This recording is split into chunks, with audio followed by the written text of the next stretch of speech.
Ssaabalabirizi Janani Luwumu yattibwa mu 1977 ku biragiro bya Pulezidenti Idi Amin ng'amulanga okukolokota gavumenti ye olw'okutulugunya n'okutta bannansi abatalina musango. Okuva mu 2015 olunaku lwa 16 omwezi ogwokubiri lwafuulibwa lwa kuwummula okujjukira emirimu gya Luwumu era ng'olwaliro okusaba kukwatiddwa mu maka g'obwa Pulezidenti Entebbe. Obulabirizi bwa Lango bwe bukulembeddemu okusaba nga buyambibwako obwa kitigumu Luwumu gy'asibuka.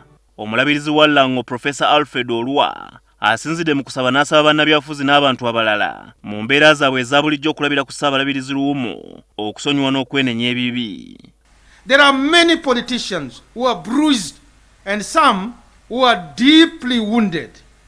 There are many businessmen and women, widows, etc., who are harboring deep wounds in our country.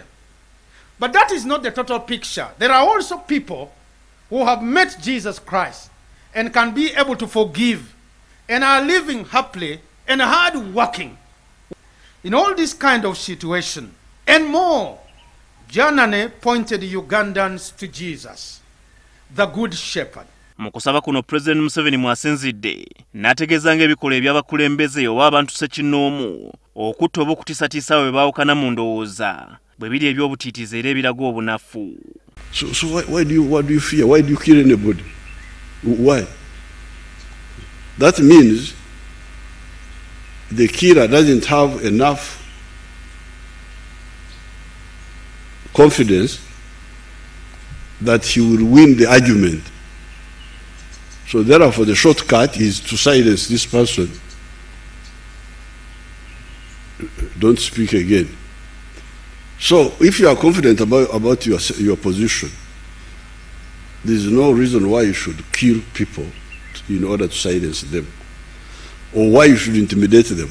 Museveni wayogeredde bino ng'ebitongole ebikuumaddembe byakulembera biri mu katwolo okulumizibwa okuwamba n'okutulugunya ababawakanya Museveni nga n'abantu abamu batuuse n'okugerageranya ebigenda mu maaso ku biseera bya Amin n'Obote. There was no need for Idi Amin to kill the bishop, even if he was criticizing. You just ignore him, or you just ignore him. Or if you criticize me, I also criticize him. There's no why kill a person because of criticizing you? Why? That means you are insecure. That means you are guilty. Ssaabalabirizi wa Uganda Kazimba Mugalu wano wasinzidde n'asaba poliisi okuzuula abo abakyabuze. We heard from the report made by General Odongo Jeje, some people were missing. I am so grateful, Your Excellency, that you have come out to ensure that there is some investigation done, and also to assure Ugandans that people are really safe. And we hear more from you, Your Excellency.